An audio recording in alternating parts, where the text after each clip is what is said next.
नमस्ते दोस्तों, आज बात करेंगे इमक्योर फार्मा आईपीओ के बारे में। आईपीओ का प्राइस रखा गया अराउंड 1,000 रुपये और इसका जीएमपी करंट चल रहा है अभी 285 रुपीज़, यानी कि अभी तक इस आईपीओ में 25-28% का लिसनिंग गेन दिखाई दे रहा है। अब थोड़ा इमक्योर कंपनी के बारे में बात कर लेते, कंपनी की थोड़ी डिटेल देख लेते। 1981 में कंपनी की शुरुआत हुई थी और भारत की फार्मा कंपनी की लिस्ट में इमक्योर का रैंक 13 नंबर पर आता है।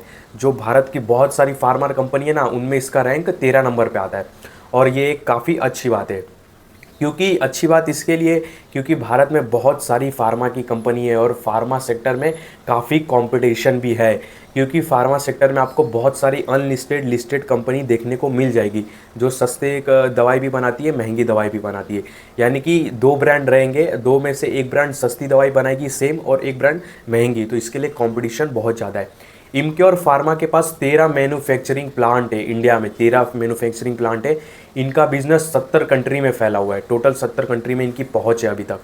इनके पास 552 एम्प्लॉय है, यानी कि साइंटिस्ट है इनके पास जो रिसर्च करते हैं इनके लिए। इनके पास 5 सर्च फैसिलिटी है, इसी सर्च फैसिलिटी में ये 552 साइंटिस्ट काम करते हैं। और हाँ, इनकी जो कंपनी है इनके पास 201 मेडिसिन का पेटेंट है। पेटेंट यानी कि जब कंपनी कोई भी नई रिसर्च करती है तो उस रिसर्च का वो पेटेंट करवाती है। पेटेंट यानी कि अपने नाम का रजिस्टर करवाती है कि ये रिसर्च हमने ढूंढा है, तो उसको हम पेटेंट कहते हैं, ताकि उसका कोई कॉपी नहीं कर सके। इसके लिए कोई भी कंपनी जब नई रिसर्च करती है तो उसका पेटेंट करवा लेती है कि मेरी ये कंपनी इनक्योर फार्मा, हमने ये नई रिसर्च की है, तो इसका कोई कॉपी नहीं कर ले। तो इनके पास ऐसे 201 रिसर्च पेटेंट है और हाँ, 33 पेटेंट एप्लीकेशन अभी पेंडिंग है। 201 पेटेंट इन्होंने करवा लिया अपनी रिसर्च का और 33 इन्होंने न्यू रिसर्च किया था, उसको पेटेंट कराने के लिए इन्होंने फाइल सबमिट किया है। यानी कि इन्होंने और नए 33 रिसर्च किए जिनको इन्होंने पेटेंट कराने के लिए फाइल सबमिट किया है। तो कंपनी मेडिसिन रिसर्च पर काफ़ी ज़्यादा ध्यान दे रही है, तो ये अच्छी बात है। और अब अगर ओवरऑल इनके बिजनेस की बात करें तो 50% कमाई इनकी बाहर देश से आती है। 50% इनका बिजनेस बाहर कंट्री से आता है और 50% कमाई इनकी इंडिया से आती है, डोमेस्टिक से आता है। अब बात करते हैं इस कंपनी के फाइनेंशियल के बारे में। कंपनी सबसे मेन यही है, मैं आगे अभी रीड करता हूँ। कंपनी का जो असेस्ट है लास्ट 3 साल से ग्रो हो रहा है, ठीक है, ये अच्छी बात है। रेवेन्यू भी 3 साल से ग्रो हो रहा है, डिसेंट ग्रो है, ज़्यादा भी नहीं बोल सकते हो, कम भी नहीं बोल सकते हो, डिसेंट। पर प्रॉफिट मार्जिन की बात करें तो इनका प्रॉफिट मार्जिन कम हो रहा है, जो कि एक बहुत बड़ा रेड फ्लैग है, नेगेटिव बात है। इनका जो प्रॉफिट मार्जिन है वो कम हो रहा है और जो बड़े बड़े इन्वेस्टर रहते हैं उन सबको ये पसंद नहीं आता है कि किसी कंपनी का प्रॉफिट मार्जिन कम हो।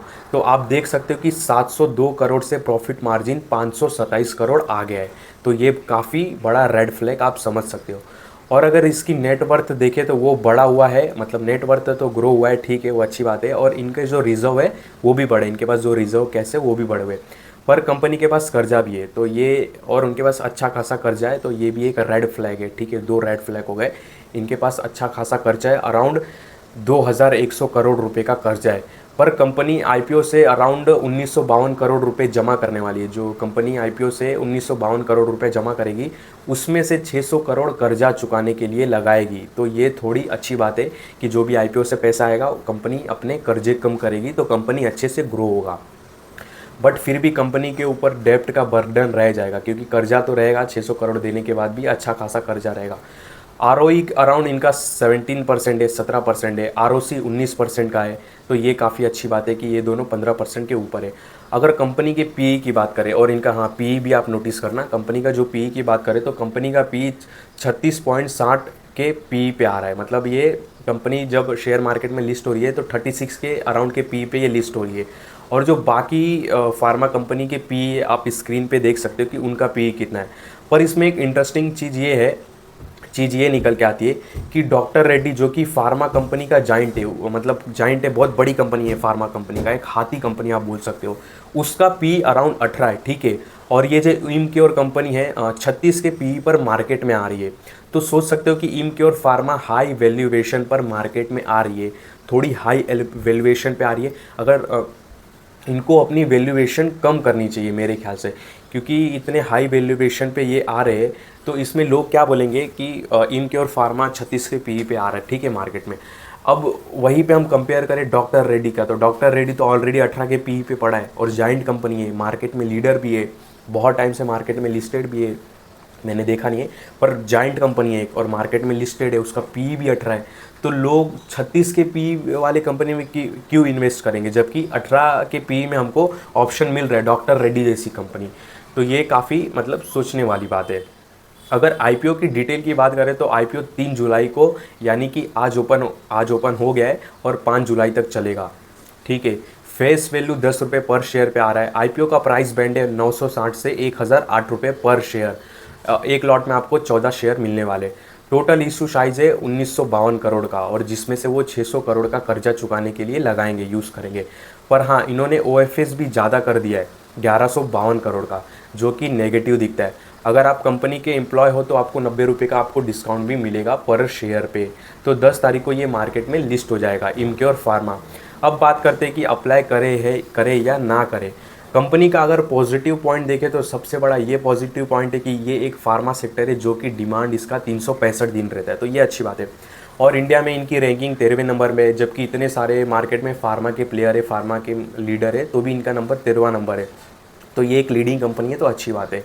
रेवेन्यू, आरओसी, आरओई भी इनका अच्छा ठीक ठाक है। कंपनी आईपीओ के पैसे से कर्जा अपना कम करेगी, तो ये काफ़ी अच्छी बात है। पर नेगेटिव देखते हैं, अब नेगेटिव भी देख लेते हैं।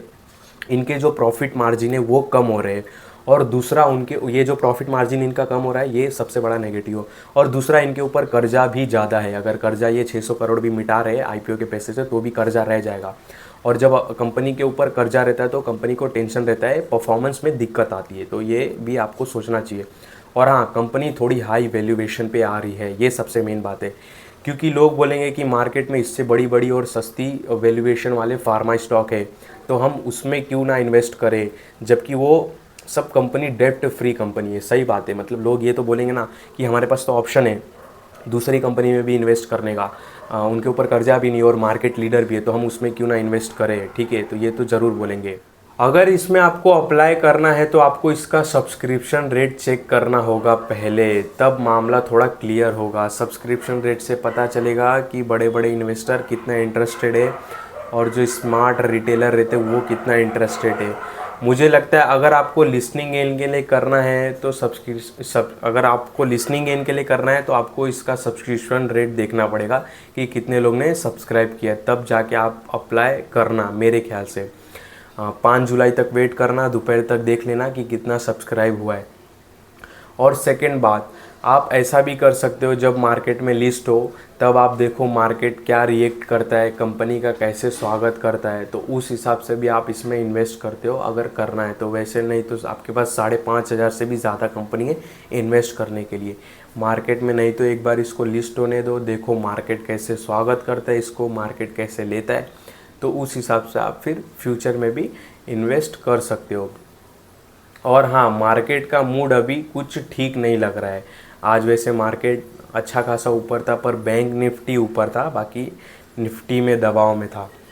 तो मार्केट का मूड अभी कुछ ठीक नहीं लग रहा है, क्योंकि आने वाले समय में मार्केट में रेड देखने को मिल सकता है। तो ये बात आप ध्यान रखना, क्योंकि मार्केट को ऊपर जाने में दिक्कत हो रही है तो मार्केट में एक गिरावट देखने को मिलेगी, जिससे आईपीओ पे भी फ़र्क पड़ेगा।